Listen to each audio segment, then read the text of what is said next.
Gente, eu não sei se todo mundo deu o aviso nas células, mas essa semana a gente recebeu um aviso lá na célula que os pastores eles foram pensando aí, né, alguns meses sobre esse assunto e eles concluíram da gente passar a usar a versão NAA, Nova Almeida Atualizada, ao invés da NVI, beleza? Então, no aplicativo da Bíblia aí é tranquilo mudar lá no canto superior, mudar para NAA ao invés de NVI. Eu já vou ler na NAA daqui a pouco, beleza? Mas bom, enquanto vocês vão procurando aí, se achando aí, eu vou começando aqui o assunto. Eu queria pedir uma licença aqui primeiramente para confessar um negócio para vocês. Eu não sei se isso é muito polêmico, eu espero que não. Mas eu não consigo gostar muito de música worship, ou worship, como talvez seja mais conhecido aí.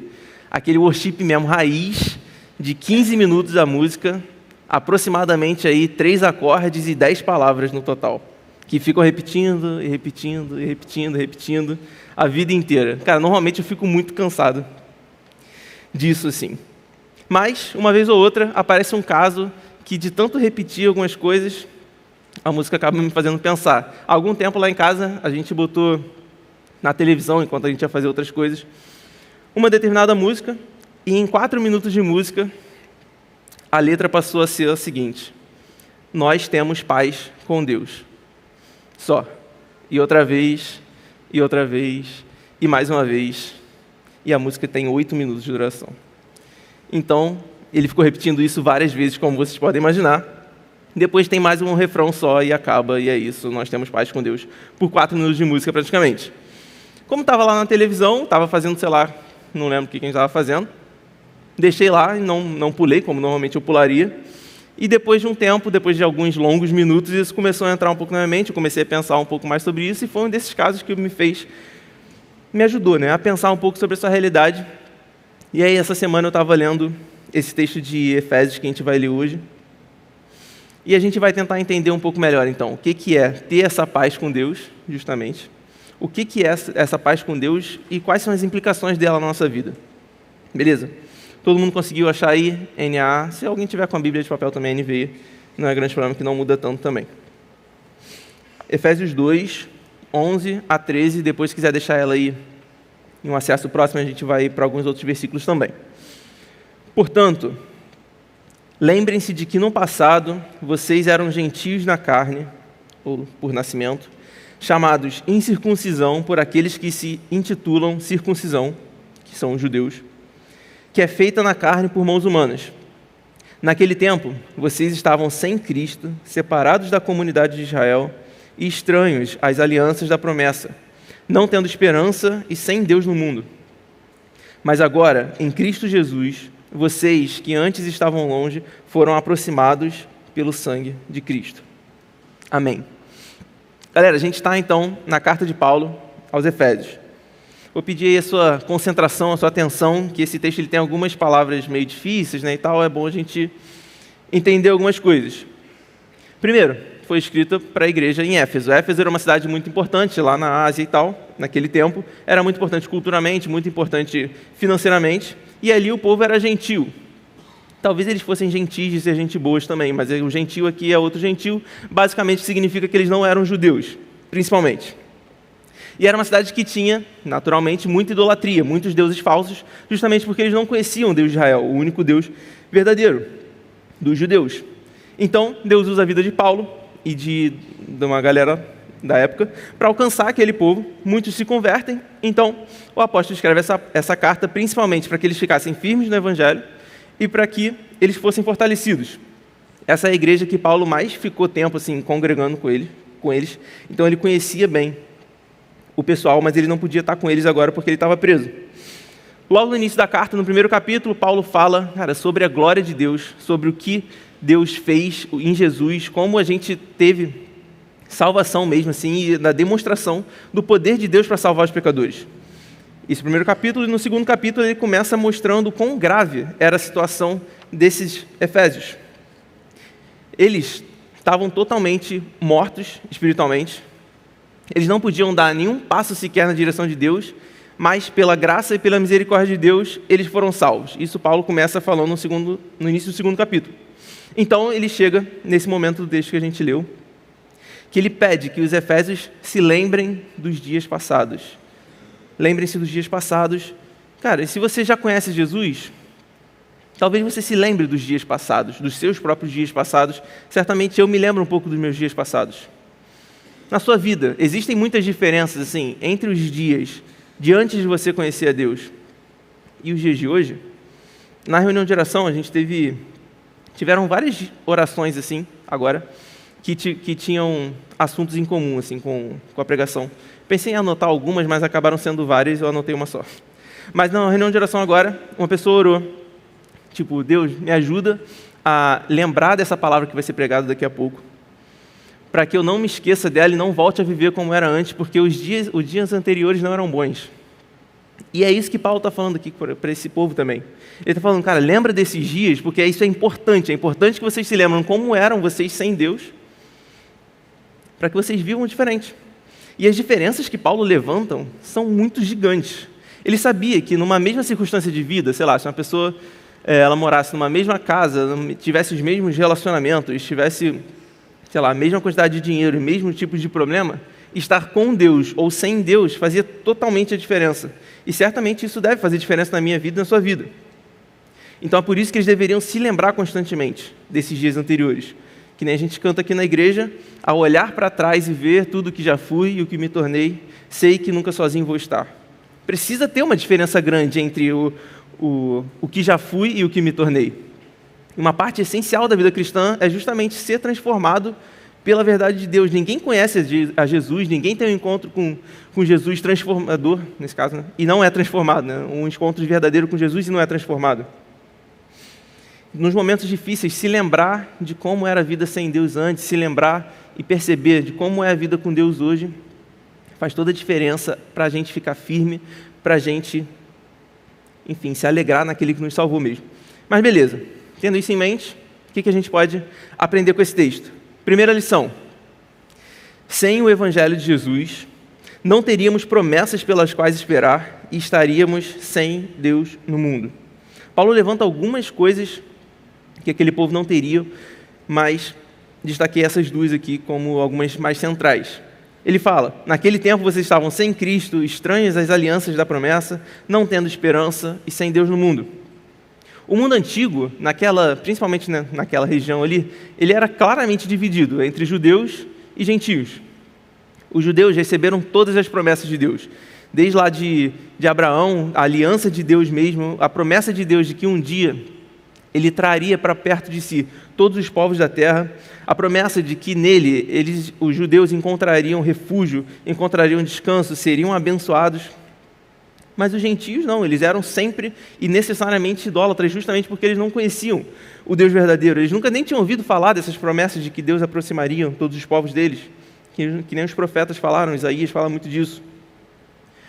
Com o tempo, isso foi gerando uma exclusão mútua entre os dois povos. Então, acabou que os judeus eles não gostavam muito de viver com os gentios e vice-versa, muito porque a própria lei dos judeus de dieta, eles não podiam comer certo tipo de alimento, tudo mais e tal, eles não permitia quase que um relacionamento tão próximo, e Deus deu a lei justamente para que eles tivessem um povo separado mesmo. Agora pensa comigo, se você tem uma herança, sei lá, algum dinheiro, uma casa, algum tipo de bem material, sei lá, para você receber algum dia no futuro, cara, talvez você possa se planejar a sua vida de acordo com isso e esperar por isso de alguma forma. Que você vai organizar a sua vida sabendo que em algum momento você vai receber uma herança. Beleza? Se você não sabe dessa herança, ou se você simplesmente não tem uma herança, ou se você não se lembra dessa herança, você vai viver a sua vida como se ela não existisse. Tanto faz, você não sabe, então você vai viver a sua vida normalmente. E assim era a situação dos gentios, assim era a nossa situação. Já que gentios são os não-judeus, normalmente a maioria dentre nós é não-judeu, a gente vivia assim. A gente não tinha esperança, a gente não tinha uma herança para esperar. Deus deu a promessa a Israel, Deus deu a promessa para a sua igreja hoje.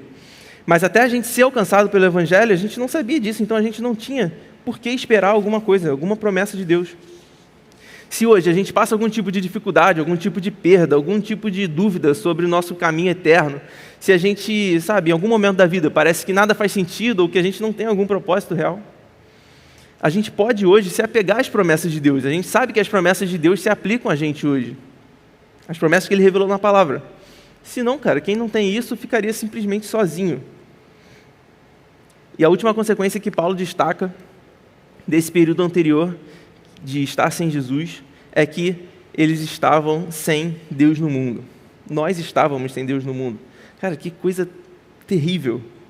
Sabe, quem que você procura quando dá tudo errado?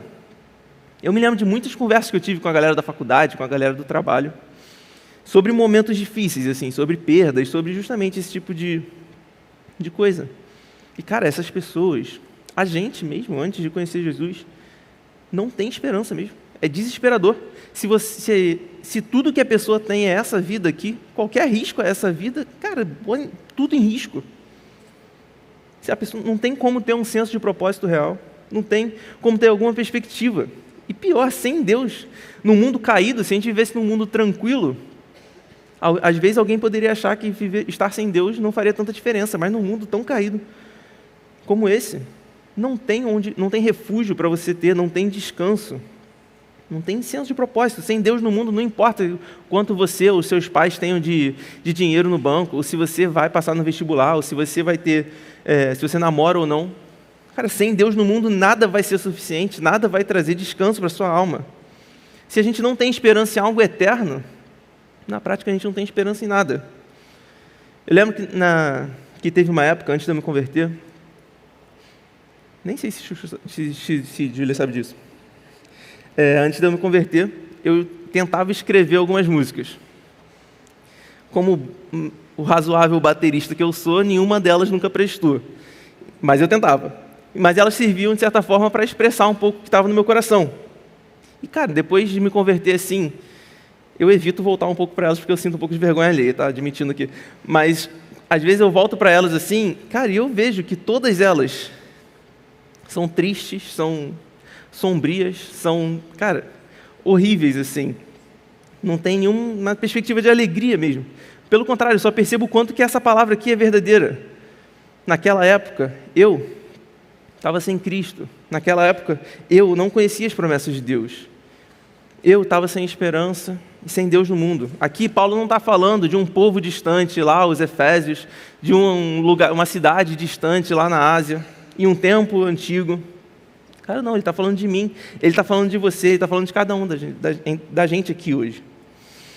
Beleza? Segunda lição. Sem o Evangelho de Jesus, qualquer esforço para ter paz plena seria inútil. Nos primeiros versículos desse mesmo capítulo, como eu falei ali rapidinho no início, Paulo deixa claro uma consequência eterna dessa separação que a gente tem de Deus. A gente não só viveria uma vida, sei lá, sem muitas perspectivas, sem muitas expectativas, procurando satisfação em algum outro lugar. A nossa situação é muito mais grave do que isso. Ele fala, vocês estavam mortos em suas transgressões e pecados. Como os outros, nós éramos merecedores da ira. A nossa situação é muito pior. Sem Cristo, a gente está em guerra contra Deus. A gente é seu inimigo e, portanto, a gente mereceria ira. Talvez eu e você, a gente não tenha uma compreensão tão clara da bênção que é ter paz. A gente não vive, normalmente, num cenário de guerra altamente, oficialmente estabelecida, de grandes proporções. Mas, cara, se a gente pudesse ligar hoje para uma das centenas, milhares de pessoas que foram afetadas lá pela guerra da Ucrânia, que agora já está fazendo quase 2 anos e meio de guerra, uma dessas pessoas que perderam tudo que tinham, não só bens materiais de casa e tal, mas, cara, os familiares, as pessoas amadas, depois de todo esse tempo, se a gente pudesse ligar para elas e oferecer uma paz verdadeira, o fim sincero, real, de todos os ataques, de todo o perigo, vocês acham que elas iam simplesmente ficar como se nada estivesse acontecendo? Ou vocês acham que elas se alegrariam? Imagina, se coloca na cabeça de uma pessoa em guerra. Cara, como deve ser sair de casa todo dia, sei lá, para trabalhar, para estudar? Se tiver como trabalhar e estudar, né, que normalmente não dá também, mas beleza. Sabendo que, cara, sua casa, os seus familiares, o seu local de trabalho, você mesmo, pode literalmente morrer no meio do caminho, se sofreu mais um dos ataques. Cara, não tem como descansar, nunca tem como ter descanso até que a paz seja proclamada. A nossa situação com Deus era mais ou menos assim, sendo que muito pior. Em uma guerra assim, limitada geograficamente como essa da Ucrânia, cara, se você está sendo atacado, você pode tentar se refugiar em algum outro país, tentar fugir. Cara, uma guerra com Deus, você vai fugir para onde? O Deus que criou todas as coisas. Como a gente poderia fugir? Como sair da zona de perigo estando em guerra com Deus? Não tem como. Justamente como alguém em guerra. Como sair de casa sabendo que você, a sua família, seus irmãos, enfim, podem sofrer o pior dos ataques e numa hora para outra, se vê diante, não de um governador que acha que tem um poder por ter um botão lá de uma bomba atômica, mas, cara, se vê diante do governador mesmo que tem poder sobre a sua eternidade. O próprio Jesus ensinou para os seus discípulos: não tenham medo dos que matam o corpo, mas não podem matar a alma. Na prática, esse tipo de pessoa não pode fazer nada. Quantos cristãos morreram na história por pessoas que podiam matar o corpo, mas não podiam matar a alma, e morreram felizes? Isso não é o nosso problema. Jesus continua: tenham medo daquele que pode destruir tanto a alma quanto o corpo no inferno. Isso é Mateus 10, 28. Cara, estar em guerra com Deus é terrível. Diante desse tipo de guerra, cara, buscar paz de alguma forma, através de dinheiro, através de sucesso, através de conforto, lazer, amizade, algum tipo de relacionamento, algum tipo de prazer que seu coração possa querer buscar. Qualquer busca por paz seria inútil até que a paz verdadeira fosse anunciada, fosse proclamada, fosse conquistada para a gente. Então a gente tem esse cenário, beleza, escrito por Paulo. No fim das contas, sem Jesus e sem Deus no mundo, nós somos tudo que temos. E isso é realmente desesperador. Mas será que Jesus ensinou a gente mesmo a ter medo de Deus, como a gente possivelmente teria medo de alguém que vai assaltar a gente e bota uma arma na nossa cabeça? De forma nenhuma. Pelo menos não para os que creem em Jesus. Aqueles que estão sem Jesus possivelmente precisam ter medo mesmo. Cara, esse medo negativo afasta a gente de Deus. Ninguém nunca vai ser salvo por simplesmente ter medo do inferno. Não é assim que funciona, não é assim que alguém passa a amar a Jesus. O temor cristão verdadeiro, que a Bíblia sempre fala, é algo bom. É algo que lá em Provérbios 9 fala: cara, o temor do Senhor é o princípio da sabedoria. Isso deve ser buscado por a gente. Isso retrata a confiança que a gente tem no Senhor. Isso retrata uma reverência, um respeito e uma admiração por tudo que Deus é. Então esse temor reconhece, sim, toda essa grandiosidade de Deus, toda a santidade de Deus, toda a justiça. Reconhece também a nossa sentença de punição. Reconhece que a gente está em guerra realmente contra Deus, mas não para por aí, porque essa punição já foi cumprida. Jesus é a chave que transforma um simples terror em um santo temor, o caos em paz, porque Ele nos substituiu quando Ele foi para a cruz. Essa é a obra de Jesus na cruz, e a gente agora então tem mais um dos lindos títulos que a gente pode dar para Jesus. Jesus, a paz entre Deus e os homens, que é o título da pregação também. Essa é a boa notícia do Evangelho, e essa é a última lição que eu quero destacar com vocês aqui essa noite. Agora, pelo sangue de Jesus, temos paz com Deus. E aqui eu quero tomar uns minutinhos, pedir sua atenção aí mais uma vez, porque, cara, ninguém da gente aqui poderia simplesmente proclamar ou declarar paz numa guerra com Deus do nada, por vários motivos. Eu destaquei aqui 3 deles. Primeiro, porque numa guerra, o estabelecimento da paz não está na mão não está nos poderes ou nas mãos de só um dos lados. Se tem 2 países guerreando, não adianta que um declare paz e o outro vai simplesmente continuar os ataques, e na prática a guerra vai continuar. Para a paz é preciso que os 2 lados desejem reconciliação. Segundo lugar, é porque Deus é totalmente santo e justo. Ele não poderia deixar nenhum pecado impune, simplesmente, ou nenhum crime contra Ele mesmo, sem justiça. É preciso, então, que a justiça seja feita. E terceiro lugar, desses destaques que eu estou fazendo aqui, porque é da nossa própria natureza estar em guerra com Deus. Eu nunca poderia declarar paz com Deus desde Adão. Nenhum homem, exceto Jesus, mas a gente vai chegar lá, nenhum homem jamais pôde ou jamais quis declarar paz com Deus. Cara, ao contrário, a gente sempre quer escolher o nosso próprio caminho, a gente sempre quer descartar o caminho de Deus. Então é preciso uma nova natureza, um novo coração que não esteja em guerra com Deus. e mais uma vez, até numa possível tentativa de buscar paz, a gente já estava sem esperança mais uma vez.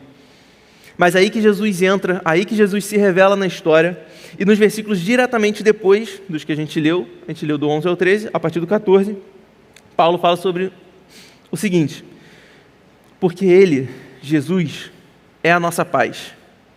De dois povos, judeus e gentios, ele fez um só e derrubou a parede de separação, a inimizade, para que dos dois criassem em si mesmo uma nova humanidade, fazendo a paz, e reconciliasse ambos num só corpo com Deus por meio da cruz. E quando veio, Cristo evangelizou ou anunciou a paz a vocês que estavam longe, que eram gentios, e também aos que estavam perto, que eram judeus. Cara, em poucas palavras, de novo, beleza? É Paulo, Efésios, talvez, tem algumas palavras meio difíceis aqui no meio do caminho, mas em poucas palavras, Paulo fala o seguinte, que Jesus é a nossa paz, primeiro, ele sendo homem, sendo Deus, ao mesmo tempo, ele era o único que poderia mediar os dois lados, entre a humanidade e Deus, nessa guerra que a gente estava destinado a ser destruído. Então, ele é a nossa paz. Segundo, ele fez a paz.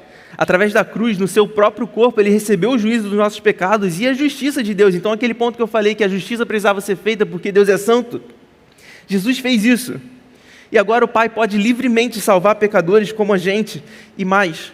Lembra que para a paz é preciso que os dois lados desejem reconciliação?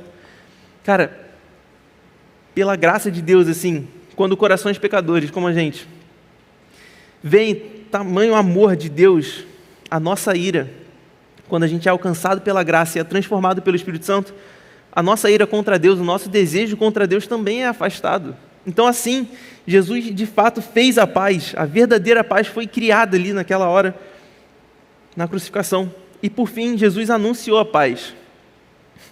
Por todos aqueles motivos que a gente falou, de novo, eu nunca poderia anunciar a paz, ninguém poderia anunciar a paz, mas Jesus, por quem Ele é e por que Ele fez, Ele pôde. Cara, glória a Deus, Ele não só fez a paz, mas Ele fez com que a gente hoje pudesse saber que a gente pode ter paz com Deus. Ele trouxe a boa notícia de fato, temos paz com Deus.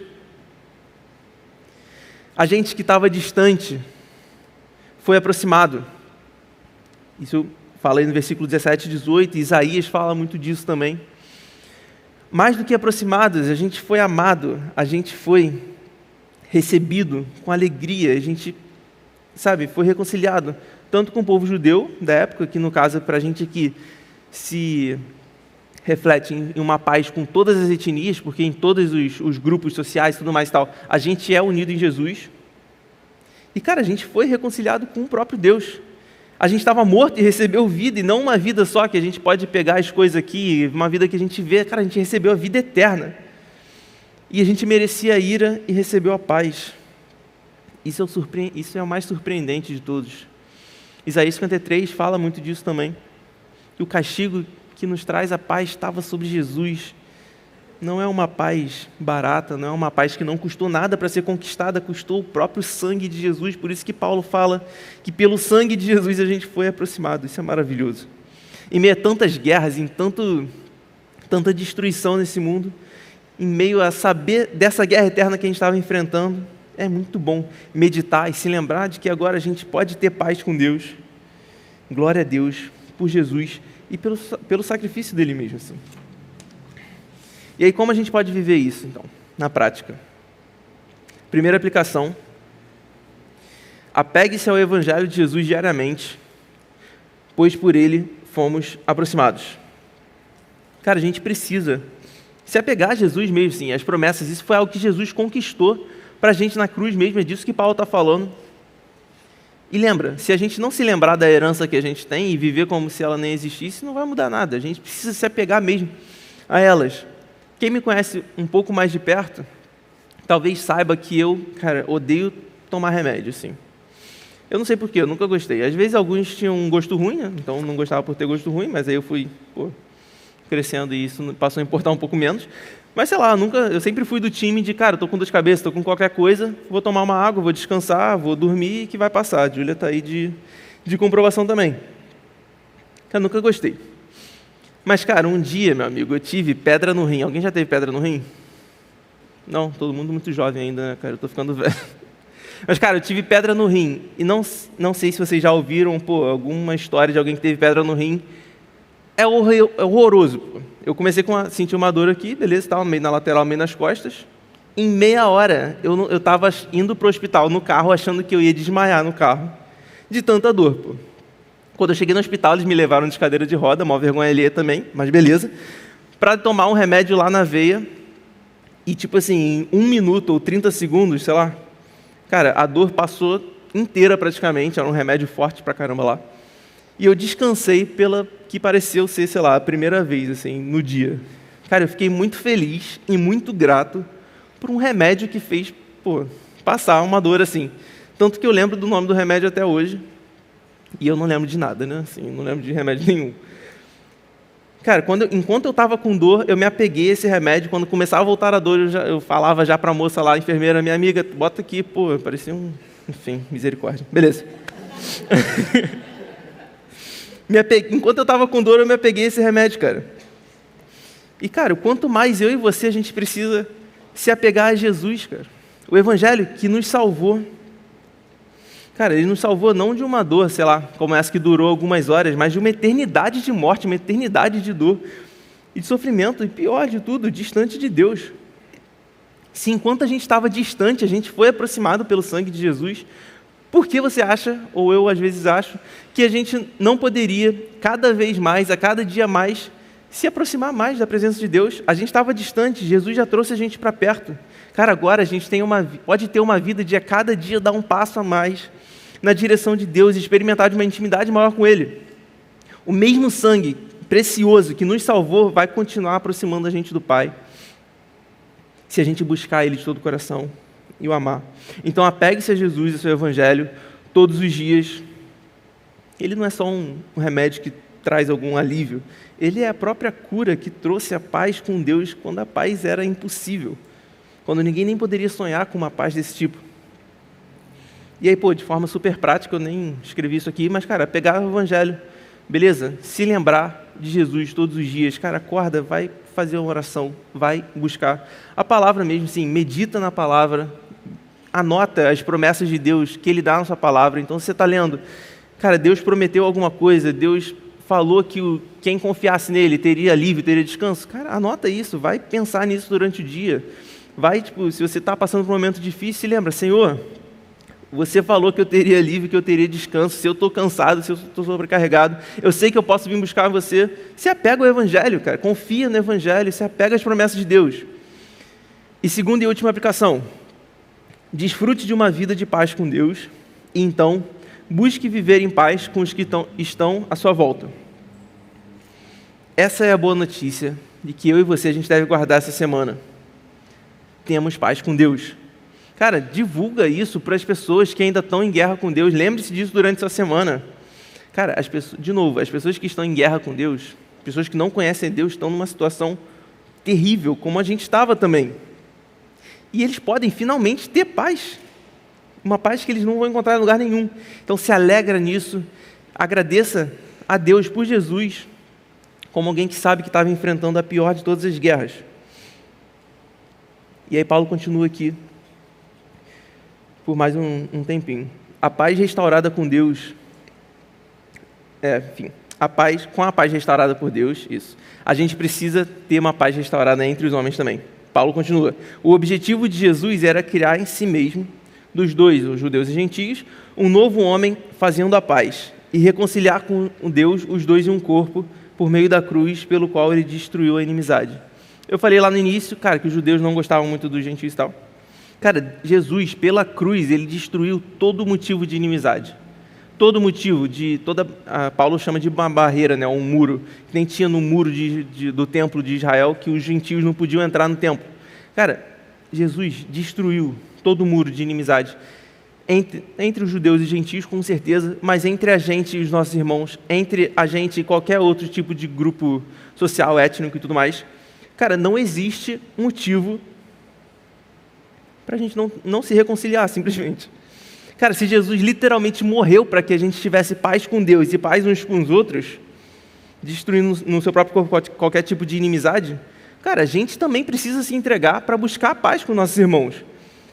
Isso precisa de humildade, precisa de liberação de perdão diariamente. Cara, se existe ainda algum tipo de muro na sua vida que separa você de algum irmão, cara, vai buscar a reconciliação hoje, em nome de Jesus. Chega a ser, assim, eu fiquei pensando sobre isso em casa, chega a ser uma ofensa ao próprio sangue de Jesus, a gente não querer perdoar uns aos outros. Cara, esse é o sangue de Jesus que aproximou a gente dele, que criou essa paz. Se a gente hoje está levantando ainda algum muro, a gente está levantando de novo algum muro de separação que o próprio Jesus derrubou na sua morte.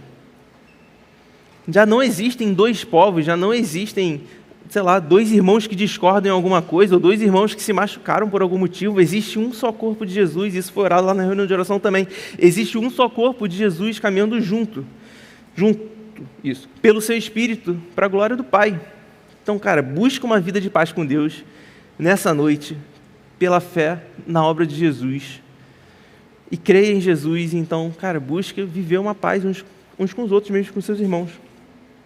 Então, que Deus estenda a gente assim mesmo, essa noite, essa paz, esse sentimento de paz também, em meio a tanta maluquice, né, que a gente vê, tantas guerras mesmo, tantos perigos e tantas incertezas na vida, assim, mas principalmente em meio a tanto pecado, a tanta justiça que a gente merecia, mas que Jesus já pagou. Beleza, vamos fazer uma oração.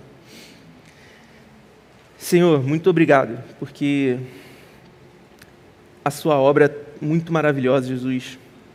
Obrigado porque a cruz, ela não para de surpreender a gente, Senhor. O seu amor não para de surpreender a gente mesmo, Senhor.